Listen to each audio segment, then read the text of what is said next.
Hey everybody, welcome to the Red Bank Public Library. I'm Miss Sira, I'm the children's librarian here, and we're about to have a little RAD Lab Story Time. We're gonna have fun. RAD Lab Story Time is for big kids who are done singing songs, learning their ABCs and their colors and their counting. You guys can listen to a good long story and do some more complicated activities. So I've been having a good time with these. I always like to show you some of my old-fashioned fun games, and this is called Waterfalls. It's one with balls. Some of them have little rings, but have you ever played a game like this? You push on this button and that blasts these little things. I'm trying to get a tic-tac-toe. Oh, I'm not even getting, I think that's it. No luck. I'll have to try again. Easy enough. Shake them out and start all over. But if you come to the library, maybe I'll let you give it a try too. Hey, the library is gonna open after the 4th of July. I'm so excited. The children's room is finally gonna open. So come on down, check out some books, sign up for summer reading, and it's gonna be so good to see all of our old library friends. We're gonna keep posting this story time online though throughout the summer. All right, the book I have for you today is called Enemy Pie. It's by Derek Munson, illustrated by Tara Callahan King. And I picked it because it's about a kid just starting his summer vacation. And you guys are probably all done with school. Yay for you. What a year it has been. You should be proud of yourselves for making it to summertime. And hopefully you have a happy summer to look forward to ahead. Let's read this book. It says, it should have been a perfect summer.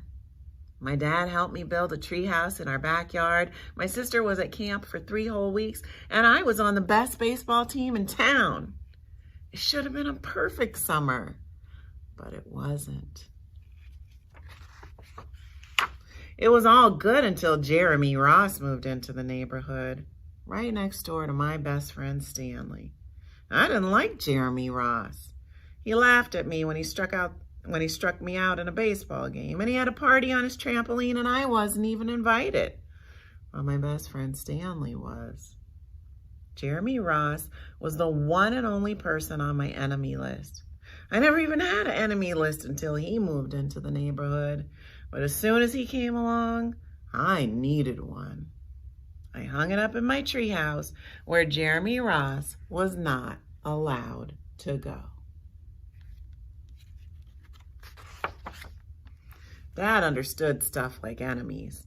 He told me that when he was my age, he had enemies too, but he knew of a way to get rid of them. I asked him to tell me how. Tell you how? I'll show you how, he said. He pulled a really old recipe book off the kitchen shelf, and inside there was a worn-out scrap of paper with faded writing. Dad held it up and squinted at it. Enemy pie, he said, satisfied. You might be wondering what exactly is in enemy pie. I was wondering too, but Dad said the recipe was so secret he couldn't even tell me. I decided it must be magic. I begged him to tell me something, anything. I'll tell you this, he said. Enemy pie is the fastest known way to get rid of enemies. Now, of course, this got my mind working. What kinds of things, disgusting things, would I put into a pie for an enemy? I brought Dad some weeds from the garden. He just shook his head.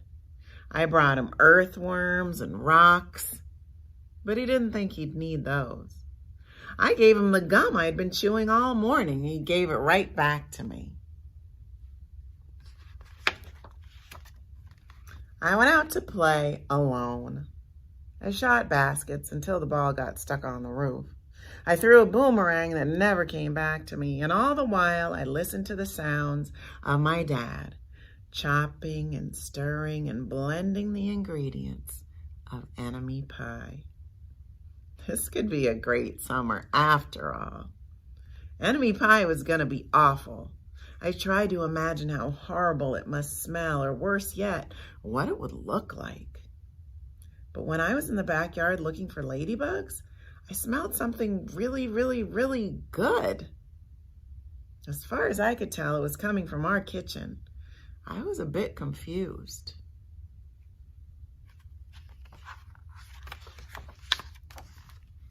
I went in to ask Dad what was wrong.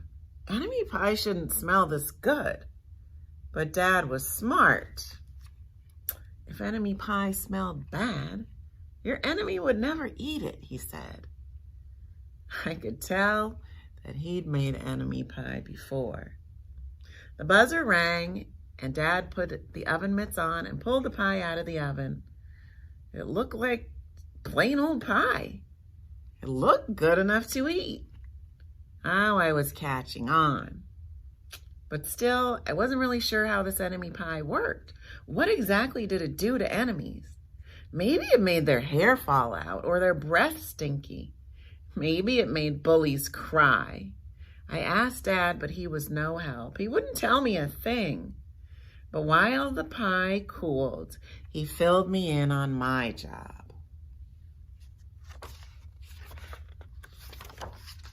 He talked quietly. There's one part of enemy pie that I can't do. In order for it to work, you need to spend a day with your enemy. Even worse, you have to be nice to him. It's not easy, but that's the only way that enemy pie can work. Are you sure you want to go through with this? Of course I was sure. It sounded horrible. It was scary, but it was worth a try. All I had to do was spend one day with Jeremy Ross, and then he'd be out of my hair for the rest of my life. I rode my bike to his house and knocked on the door.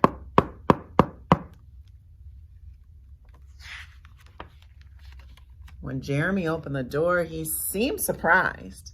He stood on the other side of the screen door and looked at me, waiting for me to say something. I was nervous. Can you play? I asked. He looked confused. Go ask my mom, he said. He came back with his shoes in his hand. His mom walked around the corner to say hello. You boys stay out of trouble, she said, smiling.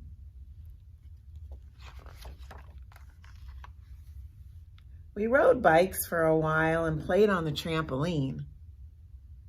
Then we made some water balloons and threw them at the neighborhood girls, but we missed. Jeremy's mom made us lunch, and after lunch, we went over to my house. It was strange, but I was kind of having fun with my enemy. He almost seemed nice, but of course I couldn't tell Dad that since he worked so hard to make this enemy pie. Jeremy Ross liked my basketball hoop. He said he wished he had a basketball hoop, but they didn't have room for one. I let him win a game just to be nice. Jeremy Ross knew how to throw a boomerang. He threw it and it came right back to him. I threw it and it went over my house and into the backyard. When we climbed over the fence to find it, the first thing Jeremy noticed was tree house.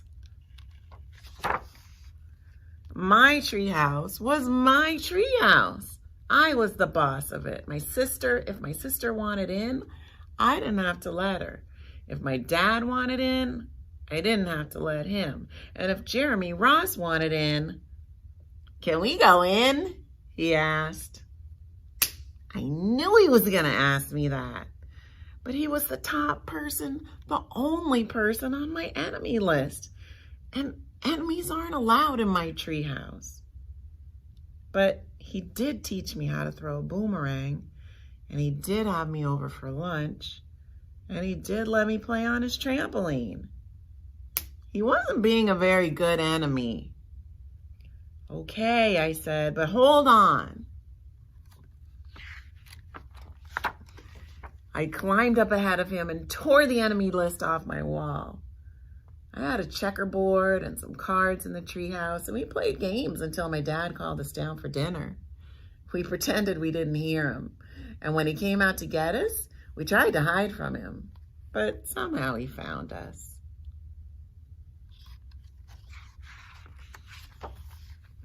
Dad made us macaroni and cheese for dinner, my favorite. It was Jeremy's favorite too. Maybe Jeremy Ross wasn't so bad after all. I was beginning to think maybe we should just forget about enemy pie. But sure enough, after dinner, Dad brought out the pie. I watched as he cut the pie into 8 thick slices. Dad, I said, it sure is nice having a new friend in the neighborhood. I was trying to get his attention and trying to tell him that Jeremy Ross was no longer my enemy. But Dad only smiled and nodded. I think he thought I was just pretending. Dad dished up 3 plates side by side with big pieces of pie and giant scoops of ice cream. He passed one to me and one to Jeremy. Wow, said Jeremy, looking at the pie. My dad never makes pies like this. It was at this point that I panicked. I didn't want Jeremy to eat the pie. He was my friend. I couldn't let him eat it. Jeremy, don't eat it. It's bad pie. I think it's poisonous or something. Jeremy's fork stopped before reaching his mouth.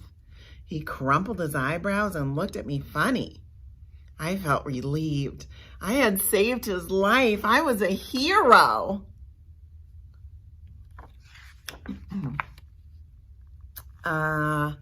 If it's so bad, Jeremy asked, then why has your dad already eaten half of it? I turned to look at my dad. Sure enough, he was eating enemy pie. Good stuff, he mumbled through a mouthful. And that was all he said. I sat there watching them eat enemy pie for a few seconds. Dad was laughing and Jeremy was happily eating, and neither of them was losing their hair. It seemed safe enough, so I took a tiny taste. And enemy pie was delicious. After dessert, Jeremy rode his bike home, but not before inviting me over to play on his trampoline in the morning. He said he'd teach me how to flip. As for enemy pie, I still don't know how to make it. I still wonder if enemies really do hate it, or if their hair falls out, or if their breath turns bad. But I don't know if I'll ever get an answer because I just lost my enemy.